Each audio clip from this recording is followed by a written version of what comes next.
A'udhu billahi minash shaitanir rajim. Bismillahir rahmanir rahim. Quiz time ના આ પ્રોગ્રામની અંદર ફરીથી આપ સર્વેઓનો માનભર્યો સ્વાગત કરવામાં આવે છે. અસ્સલામુ અલૈકુમ વ રહમતુલ્લાહિ વ બરકાતુહ. માહ મુબારક રમઝાનના આ છેલ્લા દિવસો આપણી દરમિયાનથી પસાર થઈ રહ્યા છે.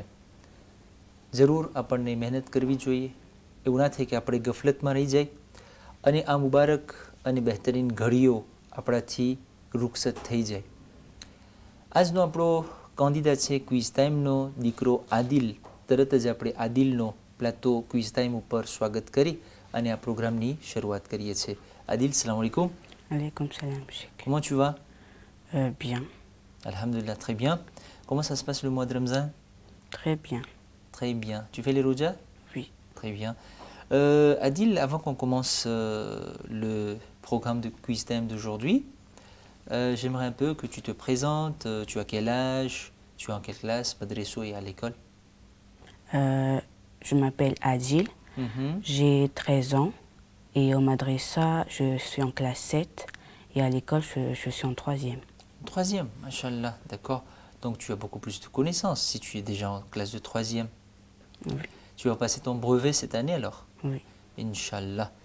Adil, qu'est-ce que tu aimes faire durant quand tu es libre, ton passe-temps c'est quoi?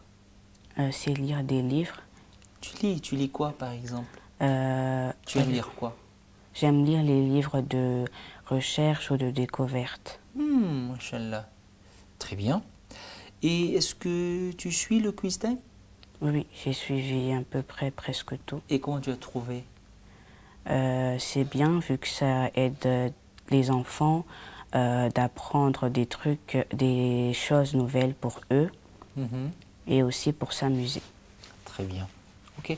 Donc tu connais un peu la règle du jeu, comment ça se passe, Oui. hein? Normalement, tu as 3 niveaux. Donc à chaque niveau, tu as 4 questions. Et après cela, donc, en cas de besoin, si tu te bloques, tu auras 2 jokers en ta possession, le 50-50, ou appeler quelqu'un. D'accord? Si tu es prêt, on commence tout de suite. Oui. Tu es prêt? Oui. On dit bismillah et on commence. Oui. Ok, tout de suite donc sur ton écran, question de niveau 1. Première question de niveau 1.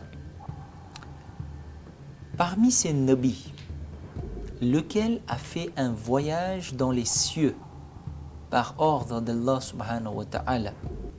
Parmi ces nabis, lequel a fait un voyage dans les cieux par ordre d'Allah subhanahu wa ta'ala? Réponse A, Nabi Ibrahim alayhi salam.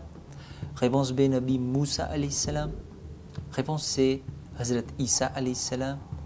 Ou réponse D, Hazrat Muhammad Mustafa sallallahu alayhi wa sallam.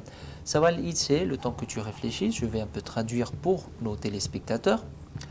क्या नबी છે કે જેમને આસમાનો ઉપર અલ્લાહના હુકમથી સફર નસીબ થઈ હતી?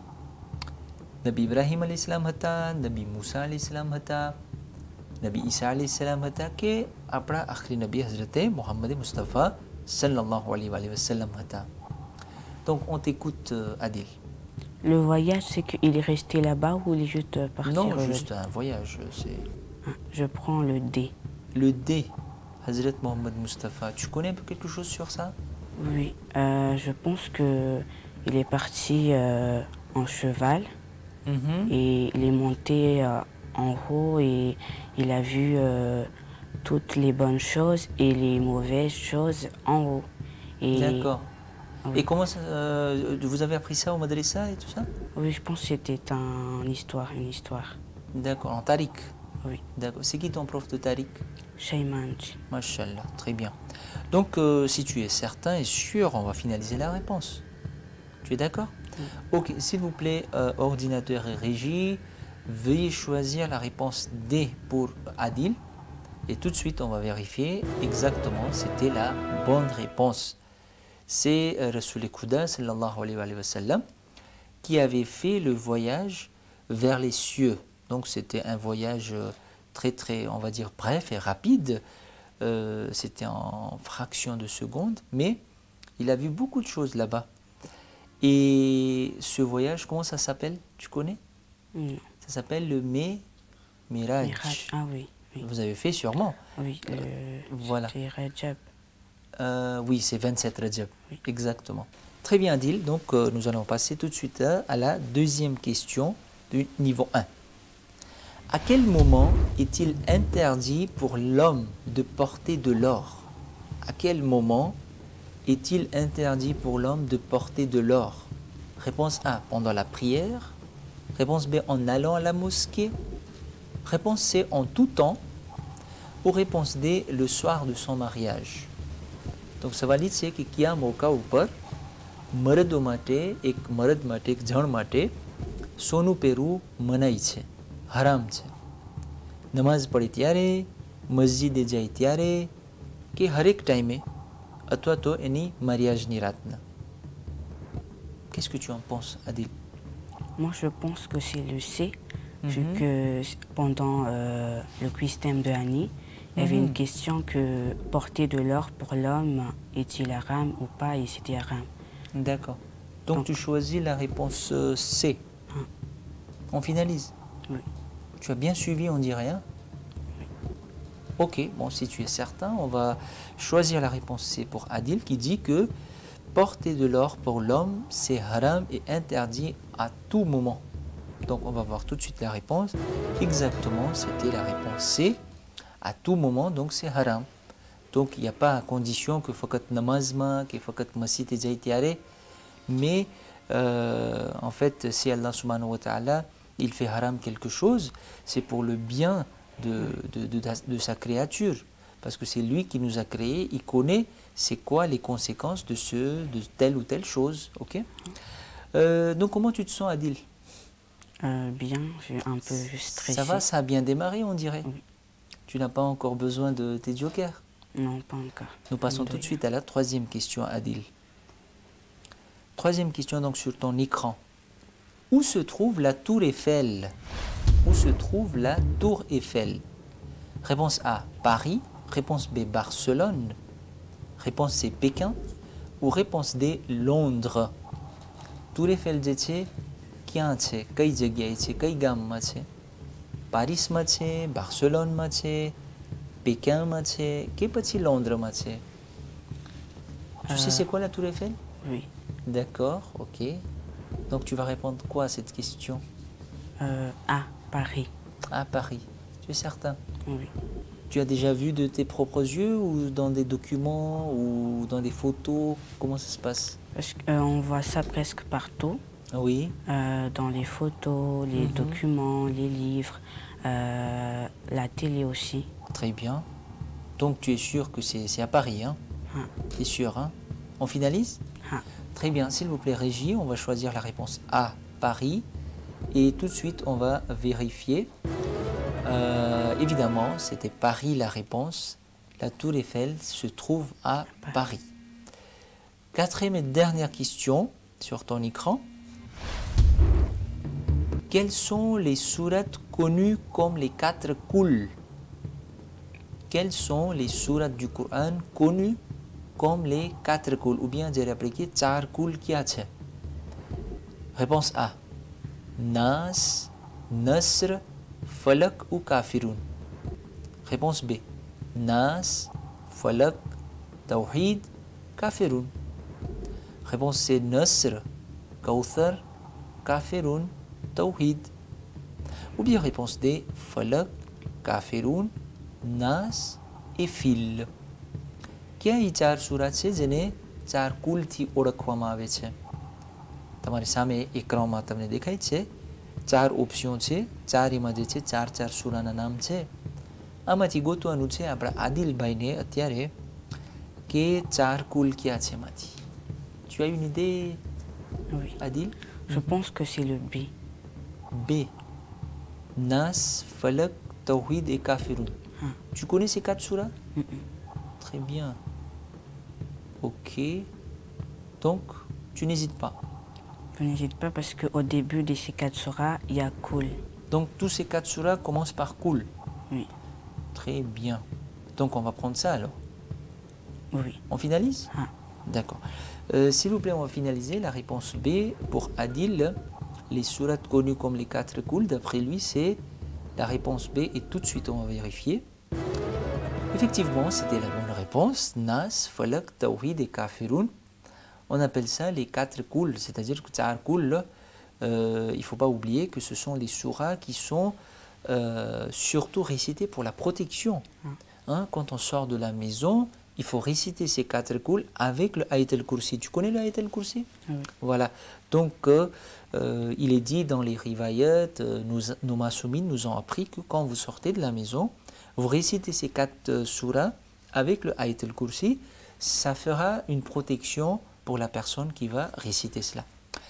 Très bien, bravo Adil, tu viens de passer le niveau 1. Est-ce que tu avais... qu'est-ce que tu avais espéré? Est-ce que tu avais espéré passer le niveau 1, le niveau 2, avant que tu viennes ici sur le plateau? Oui, j'avais espéré penser niveau 1 et niveau 2, vu que le niveau 1, c'est un peu une question de base un peu facile. D'accord. Et ça a été facile, Oui. on dirait. Hein? Tu as toujours tes 2 jokers avec toi. Nous allons tout de suite entamer le niveau 2. N'oublie pas que tu as déjà un gain de 20 000 ariari en cas d'échec. Tout de suite, première question de niveau 2 sur ton écran, Adil. Lequel de ces phénomènes naturels n'est pas le titre d'une sourate de Coran? Lequel de ces phénomènes naturels n'est pas le titre d'une sourate de Coran? A. Le tonnerre. B. La fumée. C. Le volcan. D. Le tremblement de terre. Sawal ici, Azizan et Mohtaram, que a 4 phénomènes naturels que ek ewa કુદરતી હાદસાઓના નામ બતાવવામાં આવ્યા છે.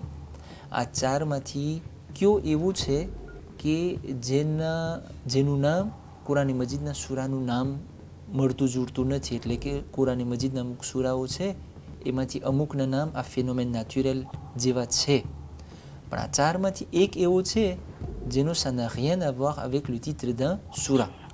Lequel?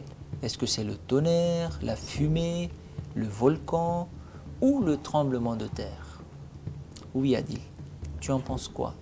J'hésite un peu avec le volcan et le tremblement de terre.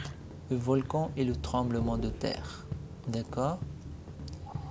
Donc tu penches plutôt sur le volcan. Donc il faut bien préciser, hein, lequel de ces phénomènes n'est pas le titre d'une sourate de Coran. Donc est-ce que... Il y a combien de sourates dans le Coran? 114. Parmi les 114 sourates, ça te dit quelque chose qu'il y a un sourate du nom de volcan? Non. Ou bien y a-t-il un sourate du nom de tremblement de terre? Donc on est là, en train de réfléchir. Le tremblement de terre, je pense que c'est un soura, parce que ça fait parmi des signes de l'apparition de notre 12e imam. Mais le volcan, je n'ai pas encore entendu. D'accord. Donc je prends le C. Le volcan? Oui. Tu es certain? Je pense. D'accord. Comment on fait alors? Si tu finalises, ben on va finaliser, il n'y a pas de problème. On prend le C. Ok, le C. Le C. Ok, s'il vous plaît. C'est sa décision, on va finaliser la réponse C. Et tout de suite, on va vérifier ensemble. Effectivement, c'est la bonne réponse. Le volcan. Il n'y a pas de soura au nom de volcan. Est-ce qu'il y a une soura au nom de tremblement de terre, pardon? Franchement, je n'ai pas encore entendu. Sur les Zilzal, c'est quoi? Ah, Zilzal. Zilzal, Zelzala, c'est tout ce qui bouge là. Okay. Donc c'est le séisme. Hein. Si tu regardes, pour les prochains candidats, un petit indice, hein, quand vous lisez le Coran, essayez aussi en même temps de voir un peu, hein, au moins la traduction des surahs qui sont, par exemple, il y avait une question hier ou avant-hier sur le Najm, l'étoile. Donc il y a des fois des questions comme ça. Hein. Donc c'est intéressant et c'est bon à savoir que quand nous lisons un surah, il faut que nous sachions que à kyo suro છે કે એના બારામાં વાત થઈ છે au moins એટલું આપણને ખબર હોવી જોઈએ. Nous passons à la question suivante, Adil. Deuxième question, niveau de combien de personnes faut-il au minimum pour accomplir le namaz Juma? Combien de personnes faut-il au minimum pour accomplir le namaz Juma? Réponse A 3, réponse B 5, réponse C 8 ou réponse D 10. Donc pour que on puisse accomplir le namaz Juma, il ne faut pas oublier que le namaz Juma ne peut se faire qu'en assemblée, c'est-à-dire que seulement en Jamaat.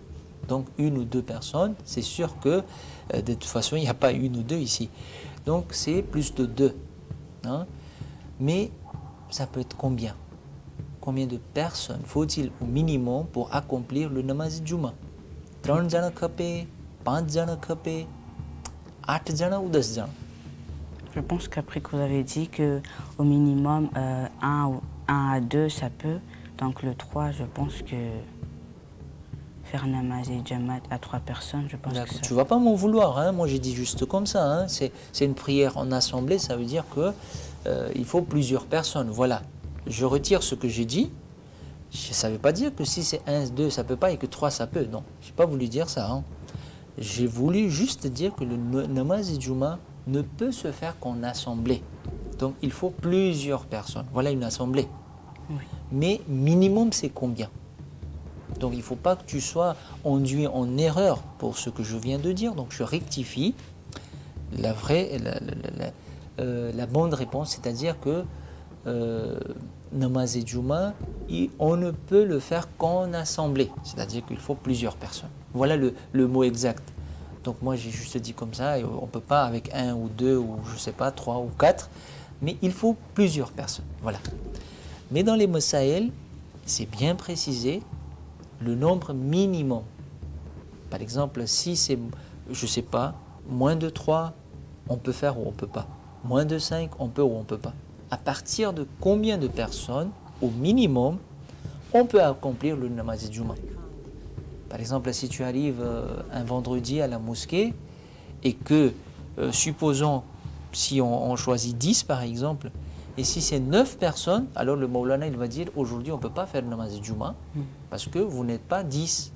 La même chose, si c'est 8 d'après Aga Sistani, alors 7 personnes qui sont là, le Maulana il va dire non, on ne peut pas faire le namaz Juma aujourd'hui, on va faire simple Zuhur et Asar, il n'y aura pas de Kutbo, il n'y aura pas de namaz Juma.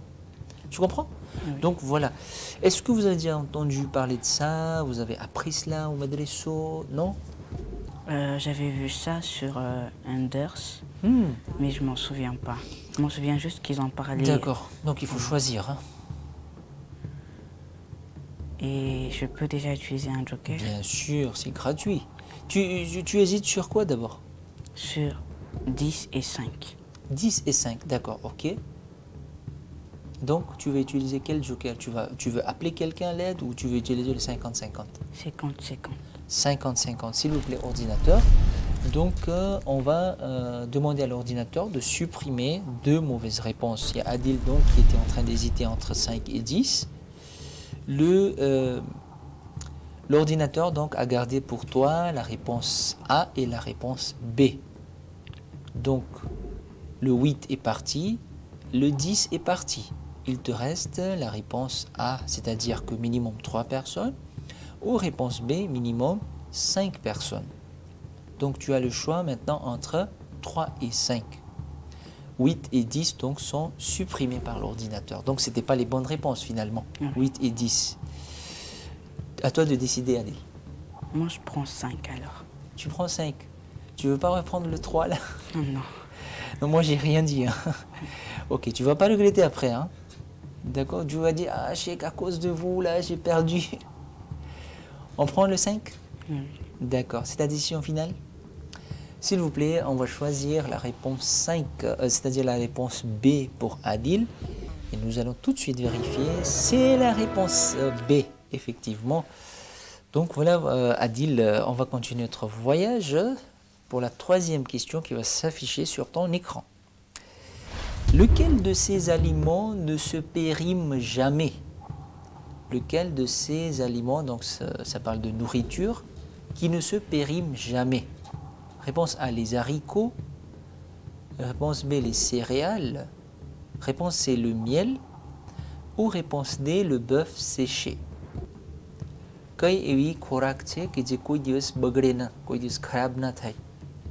Est-ce que haricots, céréales, mode le miel ou le bœuf séché? Oui, Adil. Tu vas prendre quoi? Le bœuf séché.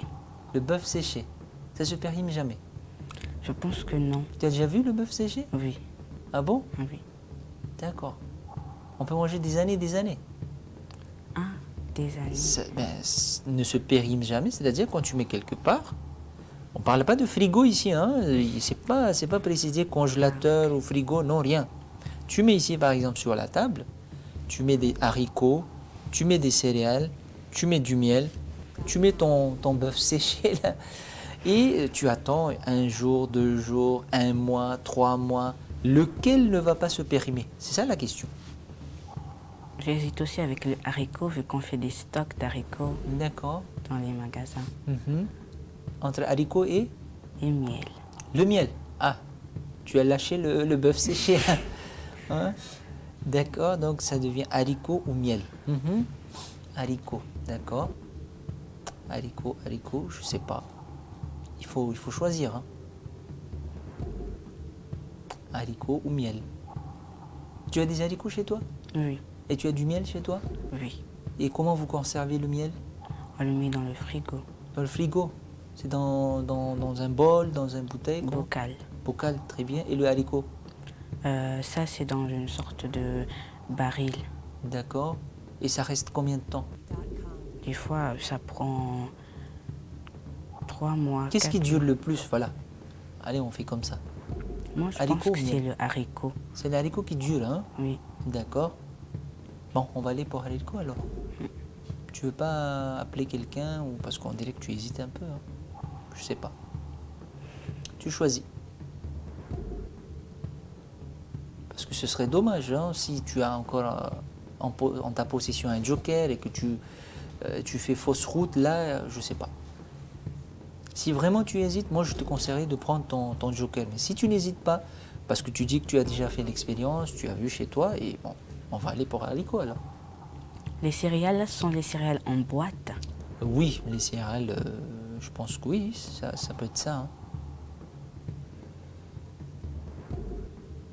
On appelle quelqu'un alors. Vaut mieux qu'on appelle, hein? Oui, tu veux appeler qui? Mon cousin. Ton cousin, d'accord. S'il vous plaît, Régie, veuillez appeler le cousin de Monsieur Adil pour qu'il lui vienne en aide. Là, ils se sont un peu bloqués.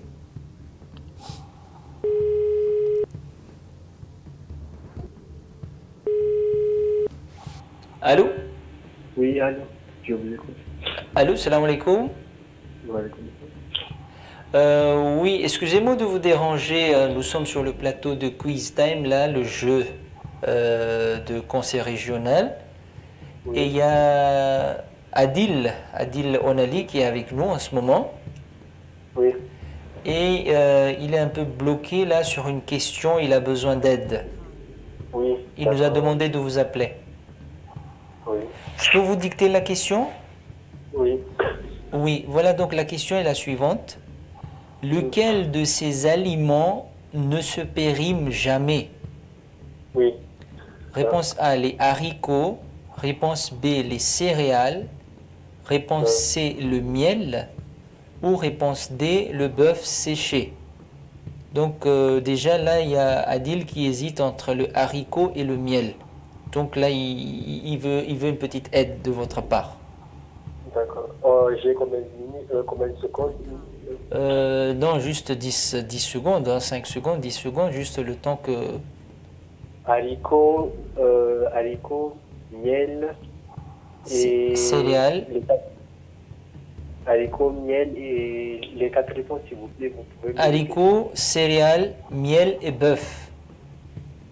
Haricot, céréales, miel et bœuf. Oui. Miel. Le miel? Ah, oui. Vous lui conseillez de choisir le miel? Oui, je le conseille le miel. Très bien. Espérons que votre réponse sera mielleuse. Merci beaucoup. Tu veux dire un petit mot à ton cousin ou c'est qui? C'est ton cousin? Non. Oui. Oui. Oui, c'est mon cousin. Je le remercie de m'avoir donné cette réponse. Voilà, il vous remercie. Merci. Koudafiz. Merci. Voilà, donc le cousin, il a donné la réponse le miel. Tu hésitais entre haricot et miel, là, il a dit miel. Alors, bon, tu as le choix, hein, tu n'es pas obligé de choisir ce qu'il a dit. Mais on ne sait jamais, peut-être qu'il a plus d'expérience que toi, ou...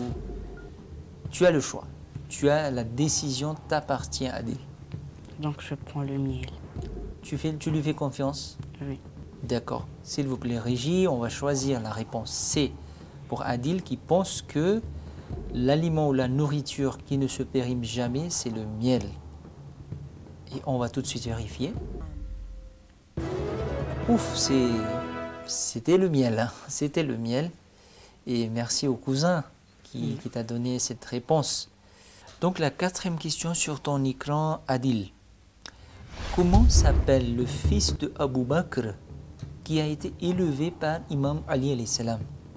Comment s'appelle le fils de Abu Bakr qui a été élevé par Imam Ali alayhi salam? Réponse A, Muhammad. Réponse B, Ja'far. Réponse C, Zubair. Ou réponse D, Talha. Abu Bakr na kya dikra hata કે જેણે ઇમામ અલી ઇસ્લામે મોટો કર્યા હતા. એનું નામ શું હતું? મોહમ્મદ, જાફર, Zubair, અથવા Talha. Est-ce que vous avez déjà vu ça au Madresso? Non? Aucune idée? Aucune idée. Alors là, c'est la dernière question de niveau 2, Adil. Hein? J'hésite sur Ja'far et Talha. Ja'far et Talha. D'accord. Mais vraiment, tu n'as aucune idée, hein? Comment on va faire alors? Tu n'as plus de joker, tous tes jokers ont été épuisés, ont été utilisés. Donc, c'est-à-dire, comment il s'appelait le fils de Abu Bakr qui a été élevé par Imam Ali alayhi salam? Tu connais Abu Bakr? Vous avez déjà fait l'histoire? Non. Non? C'est le premier calife des musulmans. Ah oui. D'accord? Après Abu Bakr, il y avait le 2e calife, il y avait le 3e calife. Et les musulmans de l'époque avaient choisi Imam alayhi salam en tant que 4e calife. Donc ça, c'est l'histoire. C'était après le décès de notre saint prophète. Donc, il avait un fils qui a été élevé par Imam Ali alayhi salam. Ben, c'est l'histoire. Et c'était quelqu'un de très pieux, c'était un fervent partisan de Imam Ali alayhi salam. Hein. Donc, tu hésites entre Ja'far et Talha. Il faudra choisir. Donc, tu as 4 options, Mohammed, Ja'far, Zubair ou Talha. Tu peux prendre lequel? Le B. On va aller pour le B? D'accord. S'il vous plaît, Régie, choisissez la réponse B, Ja'far, pour Adil, qui pense que le fils de Abu Bakr, qui a été élevé par Imam Ali alayhi salam, c'était bien Ja'far. Bien, on va voir tout de suite la réponse. Oh, c'était réponse A, Mohammed bin Abu Bakr. Donc c'était Mohammed. Dommage, Adil. Tu es déçu? Pas vraiment. Pas vraiment. Oui. D'accord, mais c'était une question qui n'était pas à la portée, je pense, hein, parce que vous n'avez pas vu l'histoire de l'imam Ali alayhi salam. Oui. Tu es encore en classe 7, c'est ça? Je pense que l'histoire de l'imam Ali, on fait en classe 8, 9, et au fur et à mesure qu'on avance en classe. Mais tu devais aussi lire des livres sur Imam Ali, sur sa vie, comme tu m'as dit que tu aimes bien lire. Oui. D'accord. Bon, en tout cas, c'est vraiment un exploit, la façon dont tu répondais aux questions, machallah. Boussari était agrévé de Choukro. Si tu as un petit mot à dire à la famille, à tes amis, à tes supporters qui te regardaient là. Alors, je remercie déjà ceux qui organisent cette émission. D'accord. Parce qu'elle aide beaucoup les enfants à mieux savoir et aussi pour s'amuser comme jeu. Et je remercie aussi mon cousin qui m'a aidé. Bien sûr. Et je souhaite que les suivants pourront arriver jusqu'à la fin. D'accord. Merci beaucoup en tout cas. Merci pour ton courage, Adil. Ça a été vraiment courageux de ta part de venir ici sur le plateau et d'avoir participé à ce jeu. Nous te disons bravo au nom de toute l'équipe de Quiz Time. Et nous félicitons tes parents, la famille. Et Inch'Allah, la prochaine fois, nous espérons te voir sur ce plateau pour un nouveau challenge, un nouveau défi. આપણો આજનો પ્રોગ્રામ જે છે જેના મોહતરમ અહીં સમાપ્ત થઈ રહ્યો છે. ઇન્શાઅલ્લાહ તાઆલા આવતીકાલે ફરીથી આપણે આ જ ટાઈમે આ પ્રોગ્રામની અંદરમાં મળશું. વસ્સલામુ અલૈકુમ વરહમતુલ્લાહિ વબરકાતુહુ.